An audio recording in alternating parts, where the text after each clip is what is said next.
This story is from Literature Anthology, page 198. The genre is fantasy. The essential question, how can learning about nature be useful? Read about how one boy uses what he learns about nature to create a new civilization. W5slnd by Paul Fleischman, illustrated by Kevin Hawks.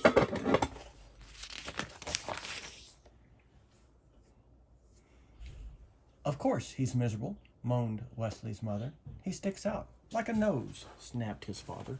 Listening through the heating vent, Wesley knew they were right. He was an outcast from the civilization around him. Civilization is a vocabulary word.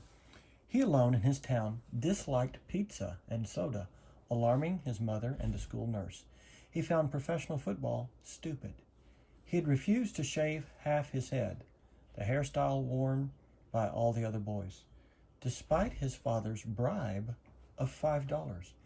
Passing his neighborhood's two styles of housing, garage on the left and garage on the right, Wesley alone dreamed of more exciting forms of shelter. He had no friends, but plenty of tormentors. There's a vocabulary word, tormentors. Fleeing them was the only sport he was good at. He's running away from people who were throwing things. Each afternoon, his mother asked him what he'd learned in school that day. The seeds are carried great distances by the wind, he answered on Wednesday. That each civilization has its staple food crop, he answered on Thursday. That school's over and I should find a good summer project, he answered on Friday. As always, his father mumbled, I'm sure you'll use that knowledge often. Suddenly, Wesley's thoughts shot sparks. His eyes blazed. His father was right. He could actually use what he'd learned that week for a summer project that would top all others. He would grow his own food crop and found his own civilization. Stop and check. Summarize. How did Wesley come up with the idea to found his own civilization? The strategy summarize may help you.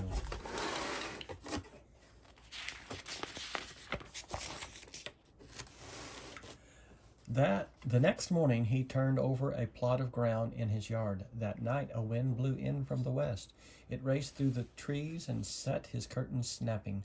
Wesley lay awake listening. His land was being planted. 5 days later, the first seedlings appeared. You'll have mighty bedlam on your hands if you don't get those weeds out, warned his neighbor. Actually, that's my crop, replied Wesley. In this type of garden, there are no weeds. Following ancient tradition, Wesley's fellow gardeners grew tomatoes, beans, Brussels sprouts, and nothing else. Wesley found it thrilling to open his land to chance, to invite the new and unknown. The plants shot up past his knees, then his waist.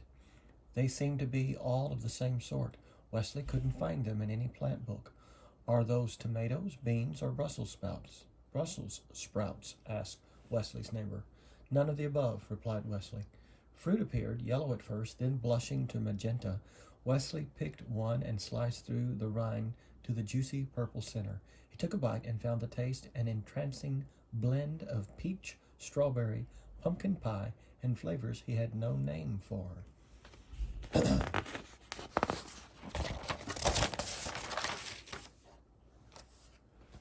Ignoring the shelf of cereals in the kitchen, Wesley took to breakfasting on the fruit. He dried half a rind to serve as a cup, built his own squeezing device, and drank the fruit's juice throughout the day. Pulling up a plant, he found large tubers on the roots. These he boiled, fried, or roasted on the family barbecue, seasoning them with a pinch of the plant's highly aromatic leaves. It was hot work, tending to his crop. To keep off the sun, Wesley wove himself a hat from strips of the plant's woody bark. His success with the hat inspired him to devise a spinning wheel and loom on which he wove a loose-fitting robe from the stalk's soft inner fibers. Devise is a vocabulary word. Unlike jeans, which he found scratchy and heavy, the robe was comfortable, reflected the sun, and offered myriad opportunities for pockets. His schoolmates were scornful, then curious. Grudgingly, Wesley allowed them 10 minutes apiece at his mortar, crushing the plant seeds to collect the oil. This oil had a tangy scent and served him both as suntan lotion and mosquito repellent. He rubbed it on his face each morning and sold small amounts to his former tormentors at the price of $10 per bottle. Stop and check. Summarize. How does Wesley use the plants he grows? Summarize his actions to check your understanding. What's happened to your watch? Asked his mother one day. Wesley admitted that he no longer wore it. He told time by the stalk that he used as a sundial and had divided the day into 8 segments, the number of petals on the plant's flowers. He adopted a new counting system as well, based likewise upon the number 8. His domain, home to many such innovations, he named W5slnd.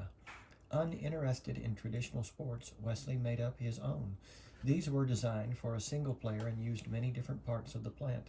His spectators looked on with envy.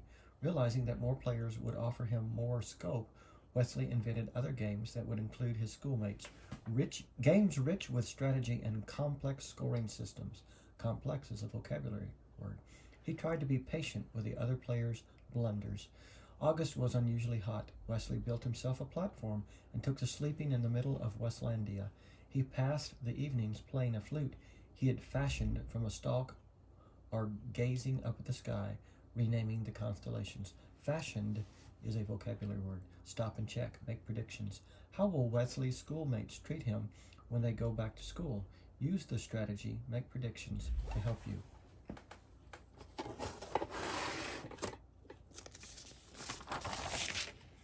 His parents noted Wesley's improved morale. It's the first time in years he's looked happy, said his mother. Wesley gave them a tour of W5slnd. What do you call this plant? Asked his father. Not knowing its name, Wesley had begun calling it swist, from the sound of its leaves rustling in the breeze. In like manner, he had named his new fabrics, games, and foods, until he created an entire language. Mixing the plant's oil with soot, Wesley made a passable ink.